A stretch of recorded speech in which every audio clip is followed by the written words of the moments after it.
தமிழ்நாட்டின் வளர்ச்சி பயணத்தில் ஒருவரையும் பின்தங்க விட மாட்டோம். வெல்வோம் ஒன்றாக. கள்ளக்குறிச்சி மாவட்டம் உளுந்தூர்பேட்டை புறவழிச்சாலையில் டேங்கர் லாரி பழுதாகி நின்றதால் சென்னை திருச்சி தேசிய நெடுஞ்சாலையில் 3 கிலோமீட்டர் தூரத்திற்கு போக்குவரத்து பாதிக்கப்பட்டிருக்கிறது. இது பற்றிய விவரங்களை நம்முடைய செய்தியாளர் சகாதேவன் வழங்க நாம் கேட்கலாம்.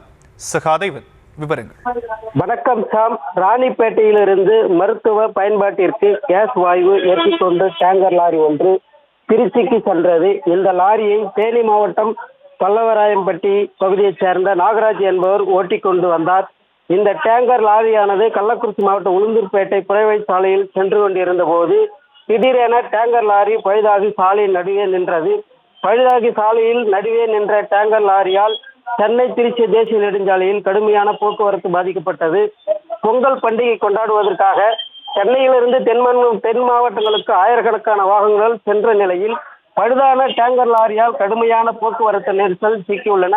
இதனால் சுமார் 3 கிலோமீட்டர் தூரம் வாகனங்கள் அணிவகுத்து நின்று உள்ளதால் தகவல் அறிந்த சம்பவ இடத்திற்கு வந்த உளுந்தூர்பேட்டை மற்றும் போக்குவரத்து போலீசார் தொடர்ந்து போக்குவரத்தை ஒரு வழி மாற்றி வாகனங்கள் அனுப்பி வைத்து போக்குவரத்து சரி செய்யும் பணியில் ஈடுபட்டு வருகின்றனர்.